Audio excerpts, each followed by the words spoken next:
എന്താ സമർപ്പണം എന്നുള്ളത് കൊണ്ട് അർത്ഥമാക്കുന്നത്? നമ്മുടെ മനസ്സിനെ പരിപൂർണമായി ഭഗവാനിലേക്ക് അങ്ങോട്ട് ചേർത്ത് വയ്ക്കുക. എന്നിട്ട് ഉടനെ പറയണം, ഭഗവാനെ, എന്ത് വരുന്നതും എന്ത് തരുന്നതും അവിടുത്തെ പ്രസാദമാണ്. എനിക്കതിൽ പരാതിയില്ല, എനിക്കതിൽ ദുഃഖങ്ങളില്ല, സങ്കടങ്ങളില്ല. ഇങ്ങനെ നമ്മൾ അമ്പലത്തിൽ മാത്രം പോയി ചെയ്യേണ്ട ഒരു കാര്യമല്ലത്. ദിവസവും കിടന്നുറങ്ങുമ്പോഴും നമ്മുടെ മനസ്സ് ഭഗവാനിലേക്ക് സമർപ്പിച്ചു കഴിഞ്ഞാൽ അന്ന് സംഭവിച്ചത് എന്താവട്ടെ. ഋഷീശ്വരന്മാർ പറയണു, ചിലപ്പോൾ നമ്മുടെ കയ്യിൽ അബദ്ധങ്ങളൊക്കെ പറ്റിയെന്ന് വരാം. എങ്കിലും നമ്മൾ എന്ത് പറയണം?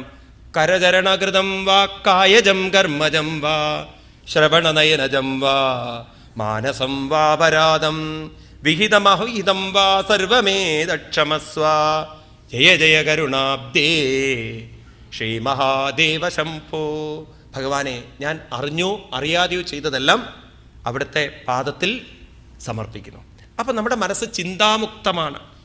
പലർക്കും ഉറക്കം കിട്ടാത്തതിന് കാരണം എന്താണെന്നറിയോ? അവർ ചിന്തകൾ വിടുന്നില്ല. അപ്പോഴിങ്ങനെ കണക്കൂട്ടിക്കൊണ്ടിരിക്കുകയാണ്. അത് ശരിയാക്കണം, ഇത് ശരിയാക്കണം, മറ്റേ ശരിയാക്കണം, അങ്ങനെ പറഞ്ഞ് ശരിയില്ല, ഇവിടെ അത് ചെയ്ത് ശരിയായില്ല. ഈ കണക്കുകൂട്ടൽ ഇങ്ങനെ തലയിൽ നടക്കുന്നിടത്തോളം കാലം എവിടെ ഉറക്കം വരിക? ഉറക്കം കിട്ടാനുള്ള എളുപ്പ വഴി കുറച്ചു നേരം ഭഗവാനെ സ്മരിച്ച് ചെയ്തതും ചെയ്യാത്തതും ചെയ്യാൻ ഉദ്ദേശിച്ചതുമെല്ലാം ഇനി ഞാൻ അതിനെക്കുറിച്ചൊന്നും ചിന്തിക്കുകയില്ല. അങ്ങനെ ഒരു സംസ്കാരം നമ്മൾ വളർത്തിക്കൊണ്ടുവന്നല്ലോ, ഒരു മരുന്നും കഴിക്കേണ്ട ഉറക്കത്തിന് വേണ്ടിയിട്ട്. പക്ഷേ ഇതൊക്കെ പറയാൻ എളുപ്പമാണേ, ഇതൊന്നും പെട്ടെന്നൊന്നും നമ്മുടെ മനസ്സിലേക്ക് അങ്ങോട്ട് വരില്ല. എപ്പോഴും പരാതികളും കംപ്ലൈൻറ്റുകളും, ഭാര്യയും ഭർത്താവും കൂടെ കലഹമുണ്ടാക്കുകയാണ്. ഭാര്യ പറയാണ്, എത്ര എത്ര ആളുകൾ കാണാൻ വന്നതായിരുന്നു എന്നെ. കല്യാണം കഴിഞ്ഞ് 20 കൊല്ലം കഴിഞ്ഞിട്ടാണ് പറയണത്. 10 ആളുകൾ എൻ്റെ പിന്നാലെ നടന്നു എന്നാണ് എൻ്റെ അച്ഛൻ പറഞ്ഞത്. 10 ആളുകൾ എന്നെ മോഹിച്ചിരുന്നു അത്രേ. ഭർത്താവ് രാത്രി കടന്നുറങ്ങുമ്പോഴേ ഉടനെ ഭർത്താവ് പറഞ്ഞു, എന്നാ ആദ്യം വന്ന കഴുതയ്ക്ക് നിന്നെ അങ്ങോട്ട് പിടിച്ചു കൊടുക്കരുതില്ല എൻ്റെ അച്ഛനെന്ന്. ഉടനെ ഭാര്യ പറയാണ്, അതെന്നെയാണ് എൻ്റെ അച്ഛൻ ചെയ്തത്, അതാണ് ഇപ്പം ഞാൻ അനുഭവിക്കുന്നത് എന്ന്. ഇങ്ങനെ നമുക്ക് വേണമെങ്കിൽ കഴിഞ്ഞുപോയ കാര്യങ്ങളും മറ്റുള്ള ചിന്തകളൊക്കെ ഇരുന്ന് ചിന്തിച്ച് ഉറക്ക സമാധാനം കളയാം. അതുകൊണ്ട് എന്ത് വേണം? ആര് ഭഗവാനിലേക്ക് സമർപ്പിക്കുന്നില്ല വിനാ ഉപസർപ്പതി ബാലിശം, മനസ്സിൻ്റെ ബാലിശമായ അവിവേകമായ ചില ദൗർബല്യങ്ങളെ കൊണ്ട് ഏത് മനസ്സാണോ ഭഗവാനിലേക്ക് സമർപ്പിക്കാത്തത്, അങ്ങനെ സമർപ്പിക്കാത്ത ഒരാൾക്ക് വിനാ ഒരിക്കലും ഭഗവാനിലേക്ക് ഒരിക്കലും ഉയരാൻ സാധ്യമല്ല. അത് ഏതുപോലെയാണ്? വളരെ നല്ലൊരു ഉദാഹരണം പറയുന്നത്, ശ്വലാങ്കുലേന അതിതർത്തിതി സിന്ധും. ഒരാൾക്ക് കടൽ കടക്കണം, അല്ലെങ്കിൽ ഒരു പുഴ കടക്കണം. ആ പുഴ കടക്കുന്ന സമയത്ത് ഇയാൾ നോക്കുമ്പോൾ ഒരു പട്ടി പുഴയിലൂടെ ഒഴുകിപ്പോകണം. അപ്പം ഇയാൾ എന്ത് ചെയ്തു? അത്രേ പട്ടിയുടെ വാല് പോയി പിടിച്ചിരിക്കണമെന്ന്. പോകുന്ന വഴിക്കൊരു ഉന്തെന്ന് പറയാറില്ലേ? അപ്പം പട്ടിക്ക് ഏതായാലും പോകണം, പട്ടിയുടെ വാല് പോയി പിടിച്ചിരിക്കുന്നു. ശ്വ എന്ന് പറഞ്ഞാൽ പട്ടി, അതിൻ്റെ അങ്കുലം, അതിന് പോയിട്ട് വാല് പോയി പിടിക്കുക. അതുപോലെയാണ് ഭഗവാനിൽ സമർപ്പിക്കാത്ത ഒരാൾ ജീവിതം നയിക്കുന്നത് എന്ന് പറഞ്ഞാൽ എന്താ അർത്ഥം? പട്ടിയുടെ വാല് പിടിച്ചവൻ അപ്പുറത്ത് എത്താൻ പോകുന്നുണ്ടോ? ഒരിക്കലും എത്താൻ പോകുന്നില്ല. കാരണം പട്ടി ഒന്ന് മുങ്ങിക്കഴിഞ്ഞാൽ ഇവൻ്റെ പണിയും കഴിഞ്ഞു. ഇതുപോലെ നാം പിടിക്കുന്നതെല്ലാം നമ്മുടെ കയ്യിൽ നിന്ന് വഴുതി പോകുന്നതാണ്, നഷ്ടപ്പെടുന്നതാണ്. മുറുകി പിടിക്കേണ്ടത് ആരെയാണ്? ഒരിക്കലും നഷ്ടപ്പെടാത്ത ഭഗവാനെ നമ്മുടെ മനസ്സുകൊണ്ട് ദൃഢമായി നമുക്ക് പിടിക്കാൻ സാധിക്കണം. അതിന് ആ ഒരു സമയത്തൊക്കെ നമുക്ക് പറയാൻ സാധിക്കണം, അന്യഥാ ശരണം നാസ്തി ത്വമേവ ശരണം മമ തസ്മാൽ കാരുണ്യഭാവേന രക്ഷ രക്ഷ മഹാപ്രഭോ. അവിടുന്നേ ഉള്ളൂ ഭഗവാനെ എൻ്റെ ആശ്രയമായിട്ട് എന്നൊക്കെ പറഞ്ഞ് മനസ്സിലെ ചിന്തകളൊക്കെ വിട്ടുകൊടുത്തുകൊണ്ട് ആര് പരിശ്രമിക്കുന്നുണ്ടോ അവർക്ക് ഉയരാൻ സാധിക്കും. അതുകൊണ്ട് യസ്യോരു ശൃംഗേ ജഗതിം സ്വനാവം മനുര്യതാബദ്ധ്യതരാരദുർഗം സയേവ നസ്ത്വാഷ്ടപ്രയാൽ ദുരന്തൽ ത്രാദാശ്രിതൻ വാരിചരോപിനൂണം. യശോരു ശൃംഗേ ജഗതിം സ്വനാവം മനുര്യത. ഒരു കഥയെ ഓർമ്മിപ്പിക്കുകയാണ്. പണ്ട് പ്രളയ സമയത്ത് അസ്വസ്ഥമായ മനസ്സോടുകൂടിയ സത്യവ്രതനാകുന്ന മനുവിനെ ഏതൊരു ഭഗവാനാണോ എല്ലാ ഭയത്തിൽ നിന്നും ഉയർത്തിയത്, അങ്ങനെയുള്ള ഭഗവാൻ ഞങ്ങളെയും ഈ ഘട്ടത്തിൽ ഈ പ്രശ്നത്തിൽ നിന്ന് ഉയർത്തട്ടെ എന്ന് പറഞ്ഞുകൊണ്ട് സ ഏകൈശോ നിജമായയാന സസർജയേന സൃജാമ വിശ്വം വയം നയസ്യാപി പുരസ്സമീഹത പശ്യാമലിംഗം പ്രതകീശമാനനാം. ഭഗവാനെ, അവിടുന്ന് ഏകനാണ്. മായ കൊണ്ട് ഞങ്ങൾക്ക് അവിടുത്തെ വൈഭവം നമുക്ക് മനസ്സിലാവുന്നില്ല. അങ്ങയിൽ നിന്നാണ് ഈ പ്രകൃതിയെല്ലാം വികസിച്ച് സസർജ ജനിച്ച് ഇതെല്ലാം നിലനിർത്തി. അങ്ങനെയുള്ള അങ്ങേ വയം നയസ്യാമപുരസമീഹത, ഉള്ളിൽ നിറഞ്ഞിരിക്കുന്ന രൂപമാണെങ്കിലും ഉള്ളിൽ നിറഞ്ഞിരിക്കുന്ന സത്യമാണെങ്കിലും പശ്യാമ, അവിവേകികളായിട്ടുള്ള ആളുകൾ കാണാത്ത ഒരു ഭഗവാന്റെ തത്വത്തെ പ്രതകീശമാനിന. എന്തുകൊണ്ടാണ് അവർക്ക് ഭഗവാനെ കാണാത്തത്? കാരണം അവർ പൃഥക്കായി ഭഗവാനെ കാണണമെന്നാണ്. പൃഥക്കായി കാണുക എന്ന് പറഞ്ഞാൽ തന്നിൽ നിന്നും, സംസ്കൃതത്തിൽ പൃഥക് എന്നുള്ളതിന് വേറെ എന്നർത്ഥം. എത്ര കാലം നമ്മൾ ഭഗവാനെ വേറെയായി കാണുന്നു, നിങ്ങൾക്കൊരിക്കലും യഥാർത്ഥ ഭഗവാനെ അനുഭവിക്കാൻ സാധ്യമല്ല. അപ്പം ഭഗവാനെ അനുഭവിക്കണമെങ്കിൽ ഈ വേർതിരിവ് നമ്മൾ വിടണം. എന്തുകൊണ്ടാണ് നമ്മൾ വേർതിരിക്കുന്നത്? നിങ്ങളുടെ മനസ്സുള്ളിടത്തോളം കാലം നിങ്ങൾ ഭഗവാനെ വേർതിരിക്കും. അപ്പം ഭഗവാനെ വേർതിരിക്കാതിരിക്കാൻ എന്ത് വേണം? അതുകൊണ്ടാണ് ആ മനസ്സിനെ, വേർതിരിക്കുന്ന മനസ്സിനെ സമർപ്പിക്കണം എന്ന് പറയുന്നത്. അപ്പം അതുകൊണ്ട് ബുദ്ധനൊക്കെ ഉണ്ടല്ലോ, ഭഗവാനെക്കുറിച്ച് ചോദിക്കുമ്പോൾ പറയും മൗനം കാണിച്ചു കൊടുക്കും. അതായത് മൗനം കാണിച്ചു കൊടുക്കാൻ കാരണം മനസ്സ് മൗനത്തിലായാൽ ആ മനസ്സ് ആരുടെ കൂടെയാണത്രേ? ഭഗവാന്റെ കൂടെയാണ്. When the mind is in the present, it is in the presence of the presence എന്നാണ്. God is presence എന്നാണ്. ഗോഡ് എന്ന് പറയുന്നത് എപ്പോഴും നമ്മളിൽ പ്രസൻ്റാണ്, നിറഞ്ഞിരിക്കുകയാണ്. അപ്പം ഗോഡിൻ്റെ പ്രസൻസ് നമ്മൾ അനുഭവിക്കണമെങ്കിൽ മനസ്സിനെ നമ്മൾ മറ്റുള്ള ചിന്തകളിൽ നിന്നും പ്രസൻറ്റിലേക്ക് കൊണ്ടുവരണം. പ്രസൻറ്റിലേക്ക് കൊണ്ടുവരിക എന്ന് പറഞ്ഞാൽ ബാക്കിയുള്ള ചിന്തകളൊക്കെ മാറ്റിവെച്ചേക്കണം.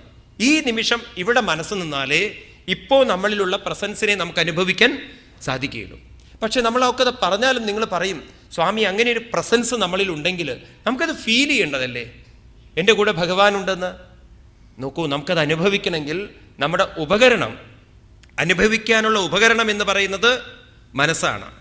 എത്രത്തോളം ആ മനസ്സിന് സൂക്ഷ്മതയും എത്രത്തോളം ആ മനസ്സിന് ഏകാഗ്രതയുമുണ്ടോ അത്രത്തോളം നിങ്ങൾക്ക് ഈശ്വരീയമായ അനുഭൂതിയും ആഴമുള്ളതായിരിക്കും.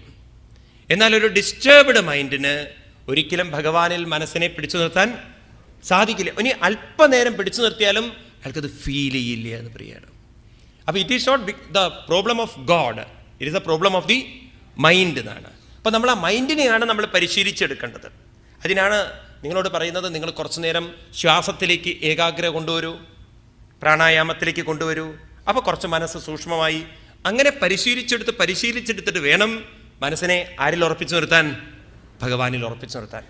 ശ്രദ്ധിക്കണേ, പറയുന്നത് മനസ്സെന്ന് പറയുന്നത് രൂപമില്ലാത്ത ഭഗവാനിൽ നിൽക്കണമെങ്കിൽ, രൂപത്തെ വിടണമെങ്കിൽ അത്രയും ഏകാഗ്രത വേണം.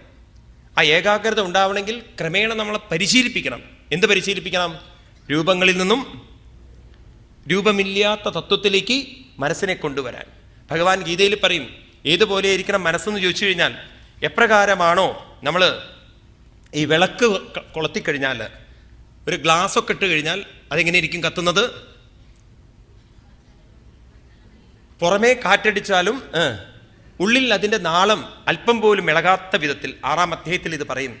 യഥാ ദീപോ നിവാദസ്ത നേങ്കതേ സോപമാമൃത യോഗിനോ യദ ചിത്തസ്യ യുഞ്ജതോ യോഗമാത്മനാം. യഥാ ദീപോ, എത്ര നല്ല ഉദാഹരണങ്ങളാണെന്ന് പറഞ്ഞു വെച്ചിരിക്കുന്നത് നോക്കൂ. യഥാ ദീപോ, എപ്രകാരമാണോ ഒരു ദീപം, നിവാദസ്തോ, കാറ്റില്ലാത്ത സ്ഥലത്ത് വെച്ച് കഴിഞ്ഞാൽ, നേങ്കതേ സോപമാമൃത, അത് ചലിക്കാതെ ഇങ്ങനെ ഇരിക്കുന്നത്, അതുപോലെ നമ്മുടെ മനസ്സിനെ കുറച്ചു നേരം പതറാതെ ഇളകാതെ മറ്റൊന്നും ചിന്തിക്കാതെ ആരിൽ ഉറപ്പിച്ചു നിർത്തണം? ഭഗവാനിൽ ഉറപ്പിച്ചു നിർത്താൻ നമ്മൾ പരിശീലിച്ചെടുക്കണം. അങ്ങനെ എടുത്തു കഴിഞ്ഞാൽ നമുക്ക് ഈ പറയുന്ന കാര്യം ബോധ്യം വരും എന്ന് പറയാണ്. അങ്ങനെ ഉള്ള ഭഗവാനെ യേനസ്സഭക്നൈ വൃഷമർധ്യമാനൻ ദേവശതിര്യങ് നൃഷ്യത്യേവ കൃതാവതാരസ്തനു വിസ്മമായ കൃത്വാത്മസൽപാദി യുഗേ യുഗേ യുഗേ. ഭഗവാനെ, അങ്ങനെയുള്ള അങ്ങ് പലവിധത്തിലുള്ള കൃതാവതാരസ്തനുബി, പലവിധത്തിലുള്ള ശരീരങ്ങൾ എടുത്തുകൊണ്ട് അവതാരങ്ങൾ ലീലയാടിക്കൊണ്ട് ഈ ഭൂമിയെ അനുഗ്രഹിച്ചു കൊണ്ടിരിക്കണോ.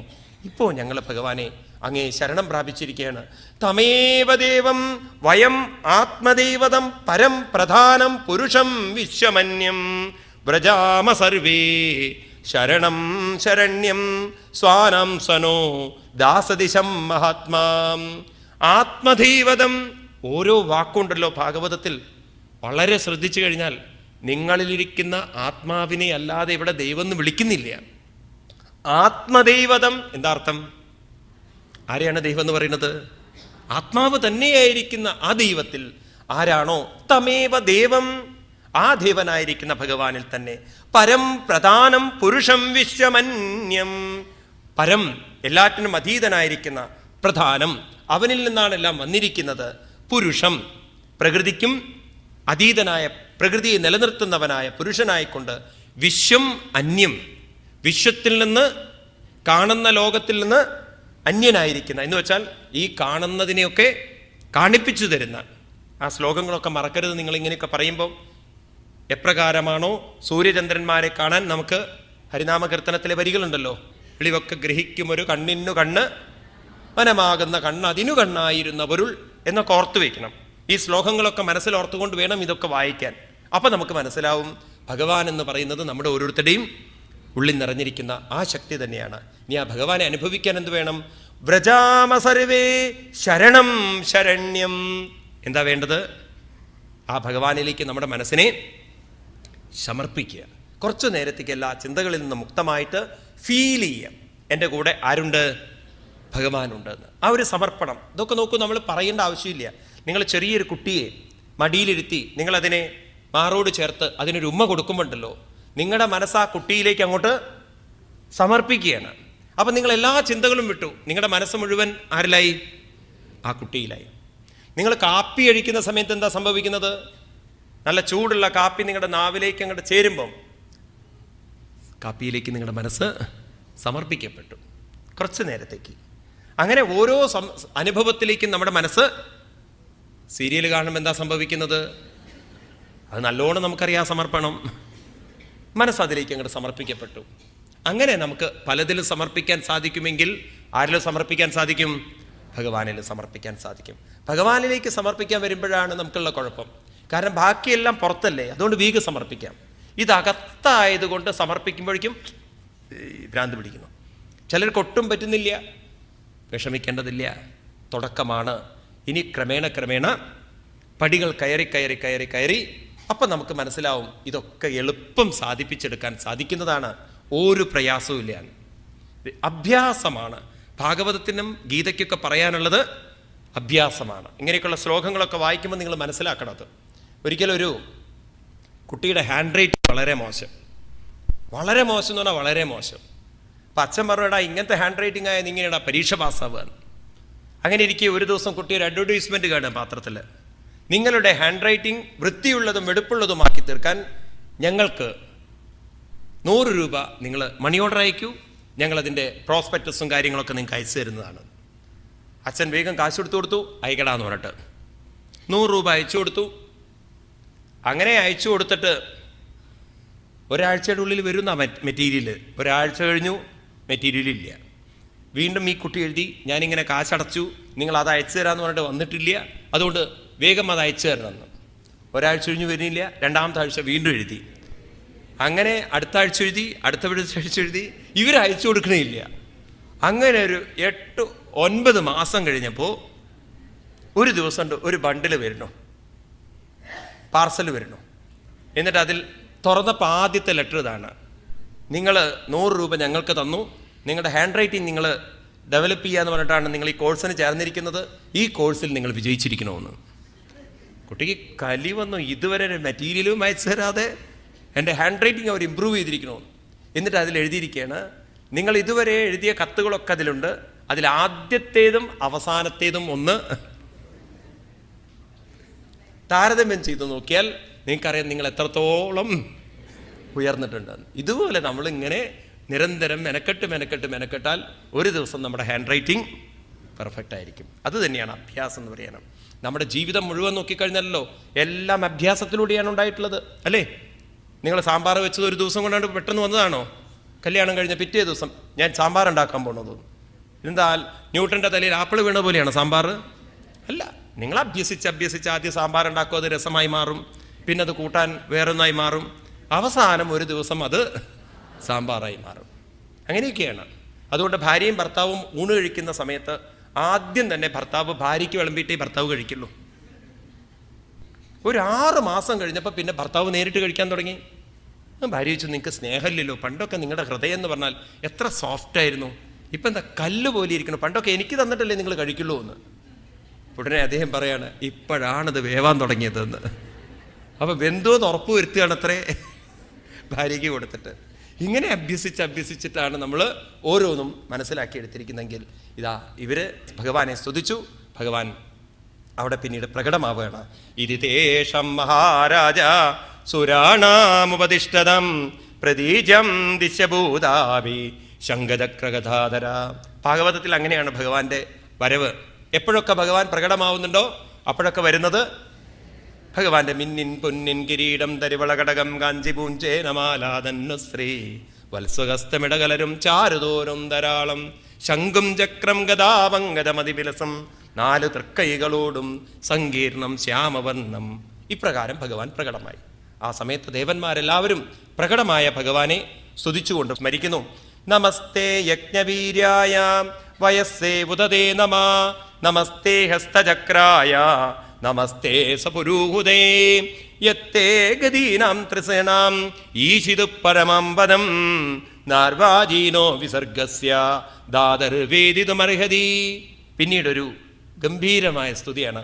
ഓം നമസ്തേസ്തു ഭഗവൻ നാരായണ വാസുദേവാദിപൂരുഷ മഹാപുരുഷ മഹാനുഭാവ പരമമംഗള പരമകല്യാണ പരമകാരുണിക കേവല ജഗദാധാര ലോകൈകനാഥ സർവേശ്വര ലക്ഷ്മീനാഥ പരമഹംസ പരിഭ്രാജകൈ പരമേണ ആത്മയോഗ സമാധിന പരിഭാവിത പരിസ്ഫുട പാരമഹംസ്യ ധർമ്മേണ ഉദ്ഘാടിത തമ കവാടദ്വാരേ ചിത്തേ അഭാവൃതാത്മലോകേ സ്വയം ഉപലബ്ധി നിജ സുഖാനുഭാവോ ഭവൻ. കുറച്ച് സമയം എടുക്കുന്നത് വായിക്കാൻ. വലിയ ഭഗവാനെ സ്തുതിക്കുന്ന സ്തുതി, ഭഗവാന്റെ മഹിമകൾ ഓരോന്നും വിസ്തരിച്ചിട്ട് പറയണു. ഇങ്ങനെയൊക്കെയുള്ള അങ്ങ് വാസ്തവത്തിലുണ്ടല്ലോ എല്ലാവർക്കും ഒന്നും കൈവരിക്കാൻ പറ്റുന്നില്ല. കാരണം ദുരവബോധൈവതവായം വിഹാരയോഗോ യത് അശരണോ അശരീര ഇതം നവേക്ഷിത സമസ്ത സമവായ ആത്മനേവ വിക്രീയമാണേന സഗുണഗുണ ജജസിബാസി ഹരസി. ദുരവബോധം ഭഗവാനെ വിളിക്കുന്ന ഒരു പേരാണ് ദുരവബോധം. ദുരവബോധം എന്ന് പറഞ്ഞാൽ പെട്ടെന്ന് നമുക്ക് ബോധിച്ച് മനസ്സിലാക്കാൻ സാധിക്കാത്തത്. ഒരു വസ്തുവിനെ നമ്മൾ, വീണ്ടും ഞാൻ ആവർത്തിക്കുന്ന ശ്രദ്ധിക്കണേ, ഒരു വസ്തുവിനെ നമ്മൾ തൊടുമ്പോൾ ആ വസ്തുവിനെ തൊടുന്ന സമയത്ത് വസ്തുവിലാണ് കൈവയ്ക്കുന്നതെങ്കിലും അതിൻ്റെ ഫീലിംഗ് നമ്മുടെ ഉള്ളിലാണ് ഉണ്ടാവുന്നത്. മനസ്സിലാവുന്നുണ്ടോ? വസ്തുവിന് രൂപമുണ്ട്, അതിൻ്റെ പിന്നിലുള്ള ഫീലിങ്ങിന് യാതൊരു രൂപവുമില്ല. ഇതുപോലെ നമ്മൾ വിഗ്രഹമാകുന്ന ഭഗവാന്റെ രൂപങ്ങളിലേക്ക് കണ്ണ് കൊണ്ട് നമ്മൾ കാണുമ്പോഴും നമ്മൾ ഫീൽ ചെയ്യേണ്ടത് രൂപമില്ലാത്ത ആ തത്വത്തെ നമ്മൾ ഫീൽ ചെയ്യണം. അപ്പോഴാണ് ദുരവബോധനായിരിക്കുന്ന ഭഗവാൻ നമുക്ക് ബോധിക്കുള്ളൂ എന്ന് പറയുകയാണ്. കേവലം നിങ്ങൾ വിഗ്രഹത്തെ മാത്രം കണ്ടുപോയാൽ ദുരവബോധം. നിങ്ങൾക്കാരെ മനസ്സിലായില്ല? ഭഗവാനെ മനസ്സിലായില്ല. ഒന്നുകൂടി വ്യക്താക്കി തരാം. നിങ്ങൾ ജ്വാല കാണുന്നുണ്ടല്ലോ, ദീപനാളം കാണുന്നുണ്ടല്ലോ, അത് രൂപമുണ്ട് അതിന്, അല്ലേ? അതിൻ്റെ മുകളിൽ കൈവച്ചാൽ ചൂടെന്ന് പറയുന്ന സാധനത്തിന് രൂപമില്ല, ഉണ്ടോ? വെളിച്ചം നമ്മൾ കാണുമ്പോൾ ഒരു രൂപത്തിലാണ് കാണുന്നത്, പക്ഷെ അതിലുള്ള ചൂടിന് രൂപമില്ല. എൻ്റെ കൈ അതിൽ സ്പർശിക്കുന്ന സമയത്ത് രൂപമില്ലാത്തൊരനുഭവത്തെയാണ് എൻ്റെ മനസ്സ് ഫീൽ ചെയ്യുന്നത്. ഇതുപോലെ നമ്മുടെ കണ്ണുകൾ വിഗ്രഹത്തിൽ ചെന്ന് സ്പർശിക്കുമ്പോൾ, രൂപത്തിൽ നിന്ന് സ്പർശിക്കുമ്പോൾ നമ്മുടെ മനസ്സ് ഏത് ഫീൽ ചെയ്യണം? രൂപമില്ലാത്ത ഭഗവാനെ നമ്മൾ ഫീൽ ചെയ്യാൻ പഠിക്കണം.